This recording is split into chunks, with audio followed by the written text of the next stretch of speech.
Welcome to the CURES Show, where we explore the cutting edge of wellness. And as we continue Mental Health Awareness Month in May, I do want to welcome a guest who really explains how self-care is so crucial, especially to recovery from trauma, addiction, loss. And we also learn why our spirit really has to be included in this journey. Stephen Washington has a new book out called Recovering You, Soul Care and Mindful Movement for Overcoming Addiction. Stephen, thanks for being with us. Thank you, Kara. Thanks for having me. Lovely to be here. Yeah, and I want to say to our Connecticut fans, you actually are, I know you're out in California now, but you grew up in Connecticut. Absolutely, Stamford, Connecticut, and I have a lot of family in New Haven, so I'm very familiar with the area. Yes, shout out to everyone who's watching who's Stephen's family. Yes. But, Yes. I know this has been quite the journey for you, and I want to just show the book. I'm holding it right now, Recovering You, Soul Care and Mindful Movement for Overcoming Addiction. You've had your own journey. Talk to me about this. Wasn't like you've been always out there telling people how to take good care of themselves. You yourself did not used to take very good care of your own self.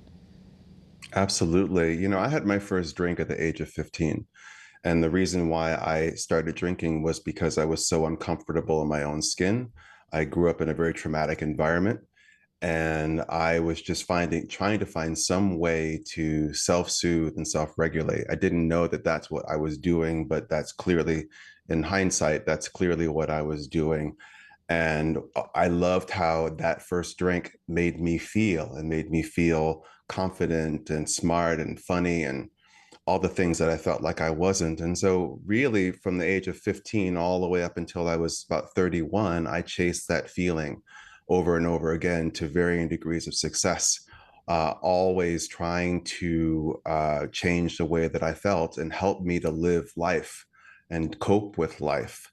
And it wasn't until I was about 31, 32 that I really had reached the end of my road with alcohol, drugs, and even cigarettes, which is what I hope to be the end of the road, because it is a one day at a time thing.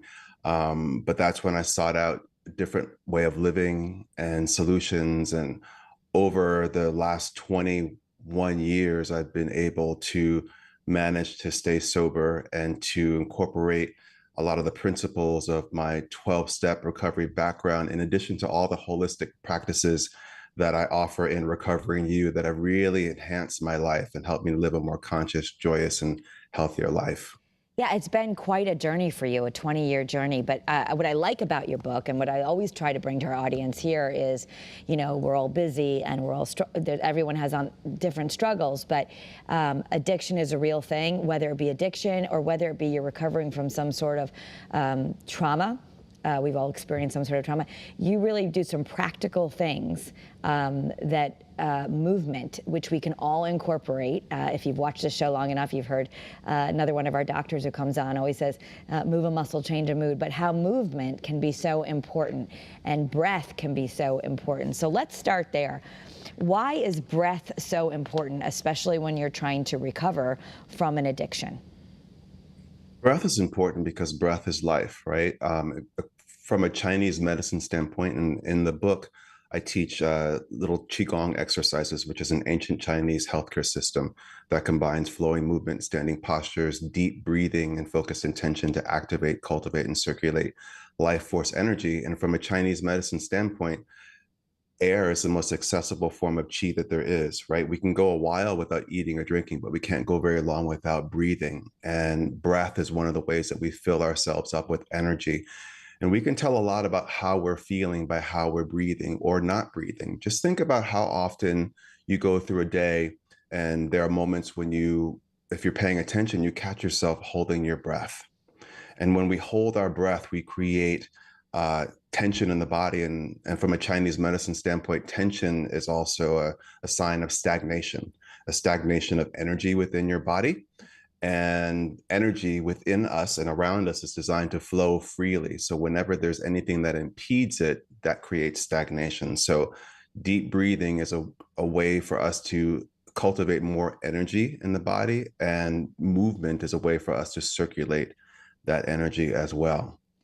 Now, you're not simply saying, okay, if you just start breathing, I mean, you're going to be able to get over your addiction. I know you had a very long journey and all the things you're doing, but take a little deeper dive. Like, how do you, what is Qigong? And for those who are thinking that they want to really recover this time, is it easy to learn? And how do you use it to recover from addiction?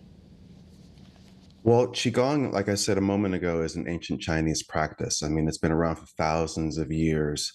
And one of the things that makes Qigong so amazing is that it's something that's highly adaptable.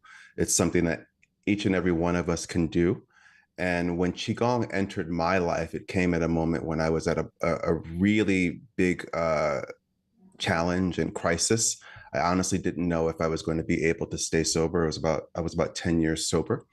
I thought I would possibly lose my sobriety around that time, but Qigong helped me tremendously because it helped me to manage my own energy.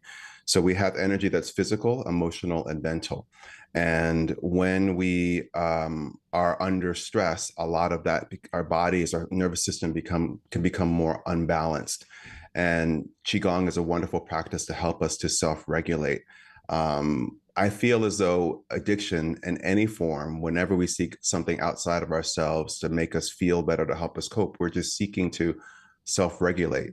So one of the reasons why I added Qigong to the book is because A, it helped me tremendously. And I knew that it would be something that would help other people in recovery. But it's a tool that we can use, and we can use it all the time, any day, any part of the day, because really at the core of Qigong is deep breathing, and we're constantly breathing. We take 22,000 breaths a day. But if we pay attention to some of those breaths and be conscious about it, it can go a long way in terms of our self-care and how we feel within our body. And so Qigong is a really wonderful practice to help us to integrate all the other practices and all the other tools that we get in recovery. I've gained so many tools from my 12-step work, but also there's so many other ways in which we can recover. But that often deals with the emotions and the mind, but not necessarily addresses the body. And the body, the mind, and the spirit are all connected. They cannot be separated. And whenever we pay attention to one aspect of that part of ourselves, it affects the whole. So movement is an incredibly vital component to recovery. And I wanted to share that with people. Yeah, because we hear, especially it's Mental Health Awareness Month, we hear a lot about the mental side of addiction and the mind patterns or where it came from. And not that we don't want good, qualified psychologists or people who can help us or the 12 steps, but can you explain how trauma and patterns are actually stored in our body, and then how we actually have the power to use things like breath to release them? Mm-hmm. During my process of healing my own body, my own mind, my own spirit, I've come across the book by Bessel van der Kolk, "The Body Keeps the Score," and what it says in that book, which I think is really ties in beautifully with what I talk about in my book, is that the body is the keeper of all the things, all the experiences that we have within us throughout our entire life. And whenever we experience traumatic experiences, and we all have, and I love the conversation that we're all having culturally about trauma, it is stored in the body, and it's stored in tension and pain and also just turbulent emotions, and how it rewires the brain. And practices like what I offer in the book help us to get in touch with the body in a really safe way, comfortable way, because it's something that is highly adaptable. You can modify it any way that you need to. And we all have access to our body, and this gentle practice of Qigong helps us to navigate that journey inward in a really beautiful, safe, expansive way. And the breath just goes along with it. It's a process and a practice that incorporates movement with breath in a really beautiful and effective way. So the core of all this is self-care. I'm wondering, would you be willing to lead us through, for someone who hasn't gone through the journey yet, lead us through like a little practical exercise that you teach in the book that people can use when they're feeling that extreme stress and maybe they're wanting to resort to a bad habit? Absolutely. Well, we can just start by just connecting to the breath. I always like to place one hand on my belly and then the other hand on top of it, just below your navel. This is the center of your body. This area of your body is also known as your lower dantian, and it's an energy center. They call it the elixir field, and it's an area that where we store energy. So I invite you to just take a nice deep breath in through your nose. And as you inhale through your nose, allow your abdomen to expand like a balloon.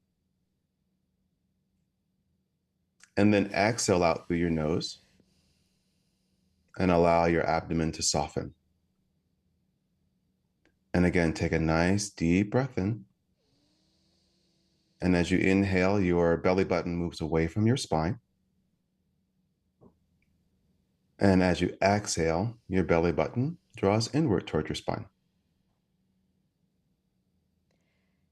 And I Take can 2 more feel breaths that, with me. right? I can feel Yeah. myself calming down. But what you're saying is we really have to include that self-care and our body in the recovery conversation, because there are those Mhm. moments where someone might be experiencing extreme stress, and these are things they can do in the moment.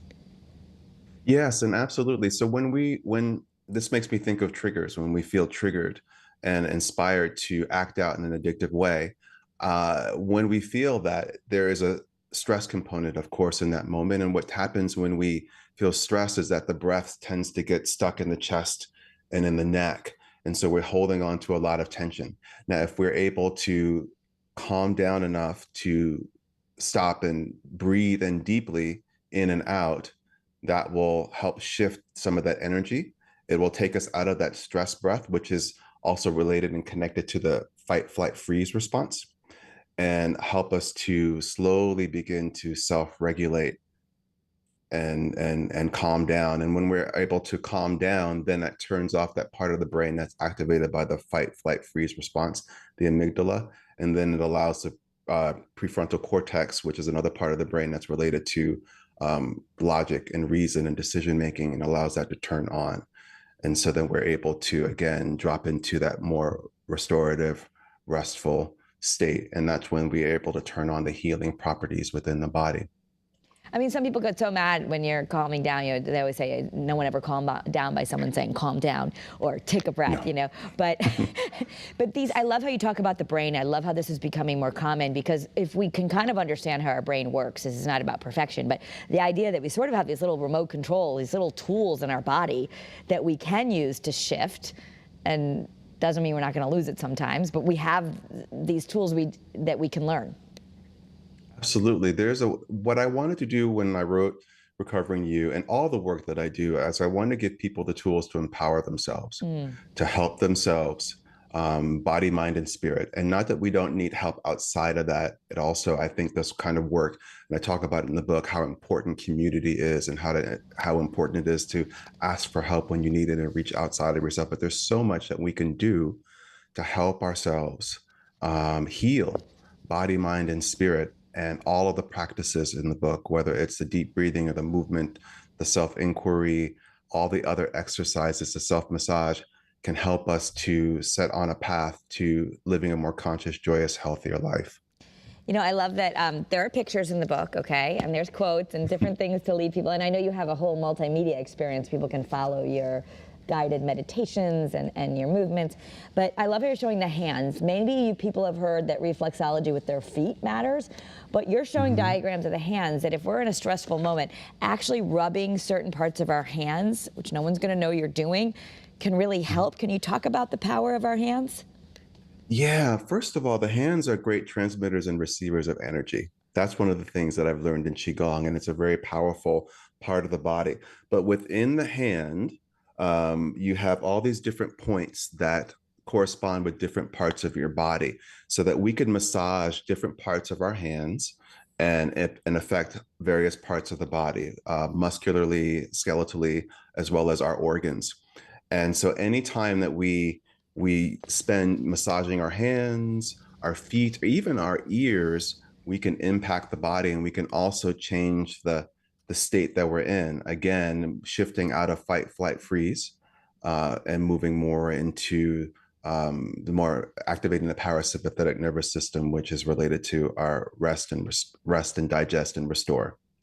And I love, right now in Connecticut anyway, it's big allergy season. Like you even get in there that the spinal column can be affected by massaging the thumb, but the head, brain, and sinuses are treated by working on the fingertips. So even just knowing that, hey, you can't forget your hands; they're always there, and your breath, Yes. and these kind of simple, practical things that you lead people through.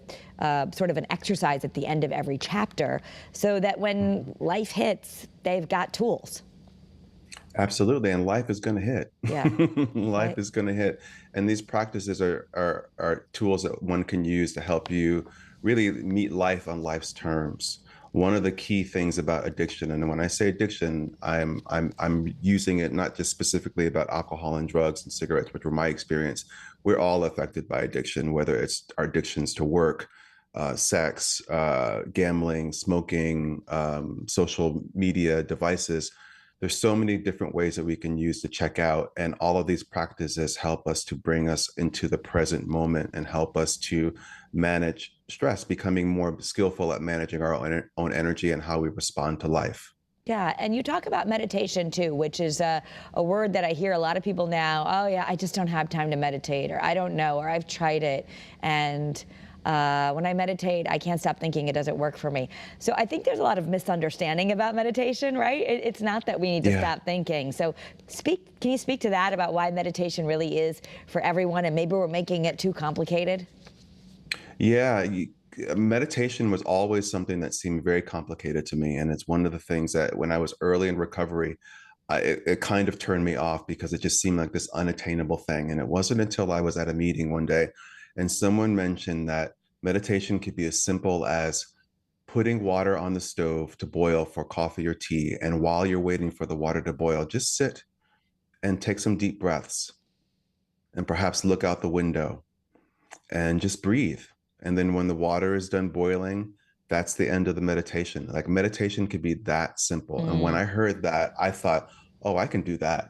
I can yeah. do that. And for me, it's grown uh, so much for me over time, my relationship with it. I've often heard that prayer is when we talk to our higher power, but meditation is when we listen, when we just become still enough and quiet enough to listen. And when we are able to find quiet time, whether it's just taking 10 deep breaths, we're able to tap into our inner wisdom. And we all have that within us. And if you're someone who's been dealing with addiction, you may have gotten to the point where you don't trust that inner wisdom, and it may take time to rebuild that inner wisdom. But it is something that's always there, and it's something that we can change our relationship to and learn to depend upon. And meditation, as simple as how I described it, can be really impactful. Mm-hmm. Yeah, and I love that you make it simple like that. In fact, I like to make tea every night, and I do think that I have two choices. I could sit until it boils and makes the noise, or I sometimes will use it to get a bunch done. Like, can I get the dishwasher unloaded before it boils? But the point is, it doesn't have to be.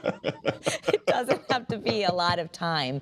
And I too have developed a different meditation over time. But I'm not someone who sits there for hours. But the idea that we could cultivate present moment awareness, right? Because if we're in the future, Yes. we're anxious, and if we're in the past, we might have regret or guilt. But the only place we're finding peace, happiness, is in the present moment. So that's the reason we want to be still, and the reason why this is going to be important for people who are trying to recover for addiction, right? Absolutely. But I also want to mention that the mindful movement practice that I teach in the book, which is Qigong, is a moving meditation. Mm, And I know that for me, a window into meditation has been movement. mm, And so sometimes my meditation practice is mindful movement and just paying attention to my body, how I feel, how I breathe, what I'm thinking as I move. And then sometimes that movement practice could lead me into a meditation. My body is much more relaxed and my mind is much calmer after a movement practice. So for anyone who is struggling with meditation, I highly recommend trying a simple movement practice before sitting down, even if you're sitting down just for waiting while you wait for the water to boil, or maybe for a longer period of time, whatever you choose to do. But movement is often a window into that practice. Yeah, I love that, and you've got some great ones here. Just the sober soldier meditation, all different ones in here. I want to go back to your 15-year-old self, maybe because I'm a mom of a teen, Mm, but obviously you didn't have all these coping skills. But our teens are really struggling and using substances more than ever, especially after the pandemic. Many also thinking that things like marijuana are not harmful when we're learning that they're much more harmful than they ever were before because of some of the levels.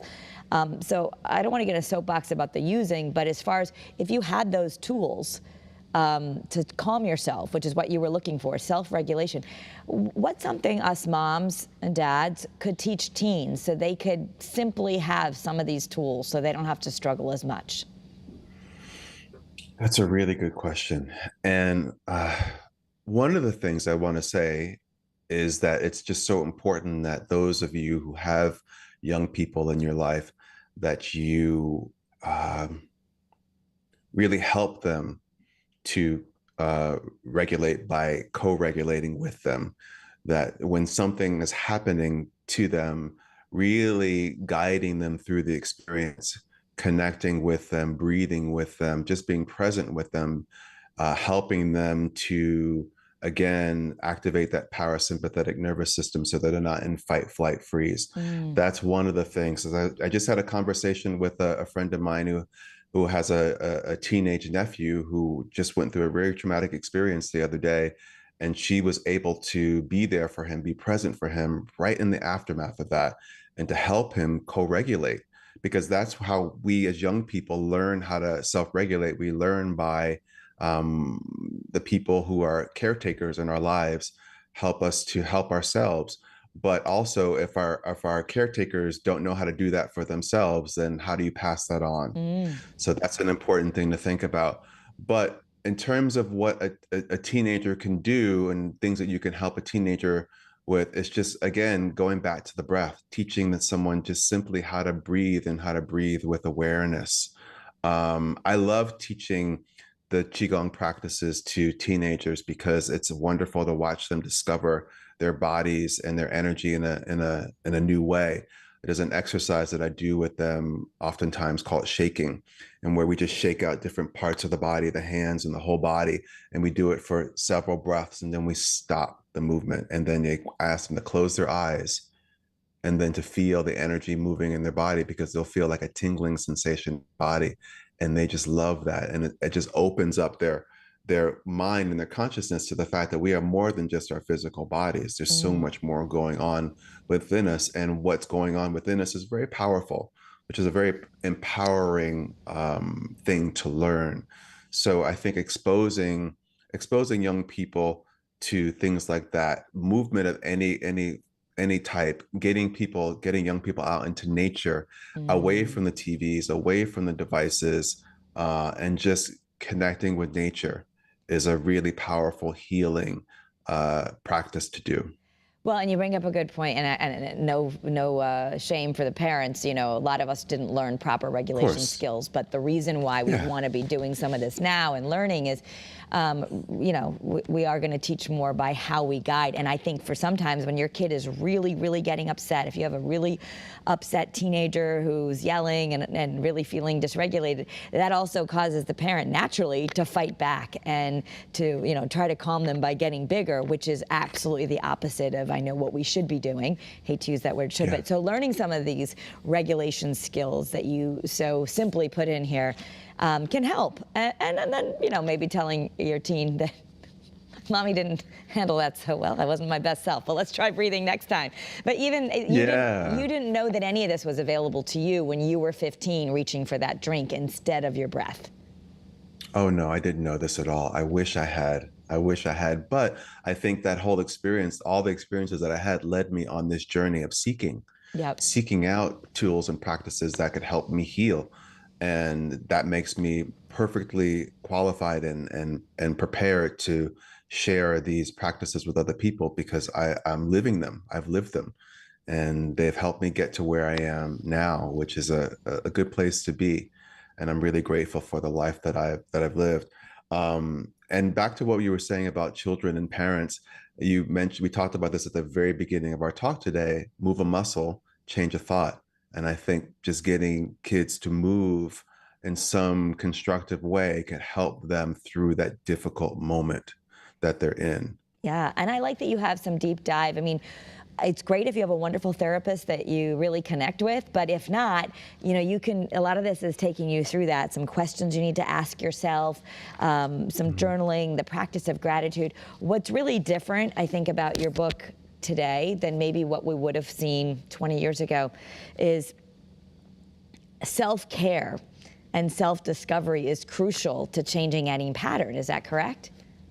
Absolutely. At the heart of what I teach is self-care, and our most important job while living and breathing on this planet is to take care of ourselves the best way that we possibly can. When you get on a plane and the flight attendant advises you to put on your oxygen mask first before you help someone else, is a great metaphor for life. Yeah. We can't help anyone else if we're struggling and we're running on empty. We have to fill up our own well, our own cup, so that it's overflowing, and then we can share some of the extra with others. But it's hard to do that when we don't have enough for ourselves. And so self-care is vital. And self-care is not selfish. We will repeat that a bunch of times here on this show. Self-care is No. not selfish. You know, as Yeah. our final time together, I'd like to leave people with some actionable steps. First of all, the book is Recovering You, Soul Care and Mindful Movement for Overcoming Addiction. I've looked at the book and I think, you know, there's a lot of things in here, even if you're not struggling with a substance abuse addiction, but just wanting to create more peace in your life, really some good tips. But if you could offer folks something that you'd like to see them start doing today, that could help. Beautiful.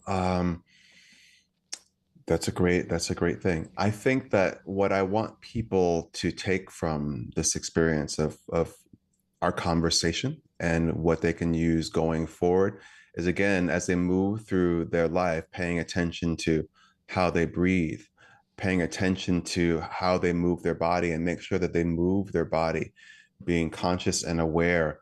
I want people to know that they're not alone in anything that they're going through, and that they're worthy of a transformation and change, and any step that they take going forward in order to help themselves, which is there's so much in the book that can help people, whether they're dealing with addiction or not, or if they love someone who is dealing with addiction. I think it's a powerful book to read because they'll understand their loved one even more. Just taking any of those action steps can help people move them from where they are to where they want to go, where they want to be, which is a more conscious, joyous, healthier, and happier life filled with self-care, because self-care is soul care, and it's important. Yeah, absolutely. Stephen Washington, again, author of the new book, Recovering You, Soul Care and Mindful Movement for Overcoming Addiction. Some great reviews from some big guys in the industry, in the space. Mike Dooley, New York Times bestselling author, loves this book. So does Anita Morjani. I know a lot of people who watch the show might follow them. But one small step, you can guide yourself through this. And if you have a family, it's always useful to be able to guide your kids too. So, Stephen, we thank you for sharing your time with us, and congratulations on the book. Thank you so much. So great to spend this time with you, Kara. Take care. You too. And thank you for being here as well. Definitely like and share this podcast or YouTube video, wherever you're watching, with someone who could use this. And you can also follow me on all the platforms, all the social media platforms at Kara Sundlin, or join the Facebook group, Kara's Cures. Thanks for being here, everyone. Have a great day and be well.